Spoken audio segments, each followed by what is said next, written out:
আমার সমবয়সী ভাইয়েরা, তৎসঙ্গে আমার মা, কাকি, জেঠু, জেঠা, আমার বড় ভাইয়েরা, কি বলবো আপনাদেরকে, এমন একটা দুঃখজনক ঘটনা এই প্রথমবার ঘটেছে মাছঘাট বাজার প্রাঙ্গণে।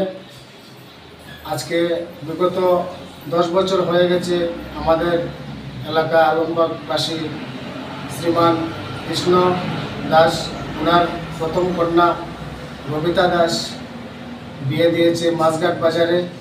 আবু ও টিভির মেকানিক্স কাজ করে সেকুনা বাজারে ওর দোকান। কি বলবো, প্রথমে ভালো দেখে বিয়ে দিয়েছে, তারপরে টর্চার করে, ওকে অনেক টর্চার করে, অনেক মারধর করে, খালি বলে বাবার ঘর থেকে কিছু নিয়ে আসো, টাকা নিয়ে আসো, ওইটা নিয়ে আসো, যদি সময় মতো এনে না দেয় ওকে টর্চার করে, মারধর করে। এমন অবস্থা হয়েছে, গত 20 তারিখ শনিবার ছিল, ওই দিনে মাছঘাট বাজারে একটি ফুটবল প্রতিযোগিতার ফাইনাল ম্যাচ ছিল।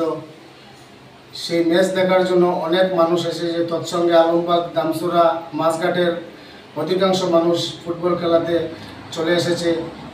মাছঘাট বাজারেও এরকম মানুষ ছিল না, যদি থাকতো হয়তো অত বড় ঘটনা একটা আমাদের যে ক্ষতি হয়েছে সম্ভব হতো না। কেউ না থাকার শর্তে এই সুযোগে এই শয়তানে আমাদের বোনটিকে নিষ্পাপভাবে গলায় রশি বেঁধে হত্যা করেছে।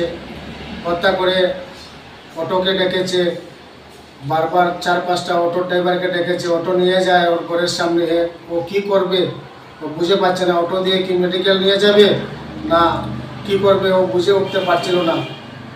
তারপরে একটা অটো করে মেডিকেল নিয়ে যায়, মরা দেহটি নিয়ে যায়, নিয়ে গিয়ে মেডিকেল মেয়ের যাকে মেরেছে ওর বাবার বাড়িতে খবর দেয় যে তার স্ট্রোক হয়ে গেছে, গরমে, অতিরিক্ত গরমে স্ট্রোক হয়ে গেছে, তার অবস্থা বেশি ভালো নয়, আমরা মেডিকেল নিয়ে যাচ্ছি, তোমরা আসো। ওরা যখন আসে, যাওয়ার পরে গিয়ে দেখে যে ডাক্তার বলেছে ও মৃত, কিন্তু সে কোনো ডাক্তারের কাছেও নিয়ে যায়নি, রাস্তা থেকে ঘুরিয়ে এনেছে। রাস্তার থেকে ঘুরিয়ে এনে বলেছে যে ডাক্তার বলেছে ও মারা গেছে, তাই আমরা অন্য স্টেপ না নিয়ে, ওকে পোস্টমর্টম না করিয়ে আমরা ওকে নিয়ে যাচ্ছি ঘরে। কীভাবে অন্তিম সংস্কার হবে সেটা নিয়ে আমরা ঘরে নিয়ে ব্যবস্থা করব। তার মধ্যে আমাদের আলমবাগবাসী কৃষ্ণ দাস, ওনার স্ত্রী, ওনার বড় ছেলে হরিপদ দাস, গোবিন্দ দাস, সঙ্গে আমি, তাপস ভাই, অনেকেই যারা আমরা একটি দুঃখ ঘটনা যে একটা মানুষ যদি নর্মালভাবে মারা গেছে, আমরা ভেবেছি যে ও নর্মাল মারা গেছে। আমরা এসেছি, এসে দেখি যখন গলায় স্পট একটা নিশান রয়েছে, এই নিশান থেকে আমরা ভাবি যে ও স্ট্রোকে মারা যায়নি, ওকে হত্যা করা হয়েছে। তখন আমরা সঙ্গে সঙ্গে প্রশাসনের আমরা সুযোগ নেই, প্রশাসনকে আমরা ডাকি। তখন আমাদের ডাক শুনে প্রশাসন, পুলিশ প্রশাসন বাইরে এসেছে।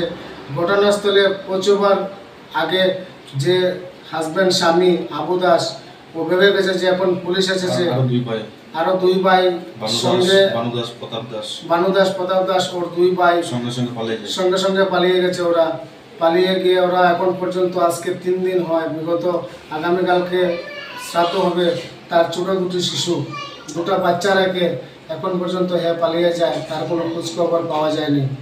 তাই যে ঘটনা এখন পর্যন্ত কোনো জায়গায় ঘটেনি, প্রথম ঘটেছে এই মাছঘাট বাজারে। তাই আমি প্রশাসনের কাছে আমি বিনম্র অনুরোধ করছি, অতি সত্বর যেভাবে হোক আসামি যতজন রয়েছে, আবু, বানু, প্রতাপ, ওদেরকে অতি সত্বর পুলিশের আওতায় আনে, ওদেরকে কঠোর থেকে কঠোর যেভাবে শাস্তি আমরা চাই, যাতে এরকম ঘটনা 2বার না হয়।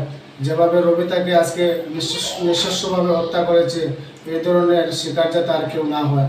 আমি প্রশাসনের কাছে বিনম্র অনুরোধ করছি, অতি সত্বর ওকে অ্যারেস্ট করুক, অ্যারেস্ট করে তাকে যেভাবে কঠোর থেকে কঠোর শাস্তি, আমরা ফাঁসি চাই, ওর জন্য ফাঁসি হয়। আমরা প্রশাসনের কাছে দাবি জানাচ্ছি যাতে ওর ফাঁসি হয়।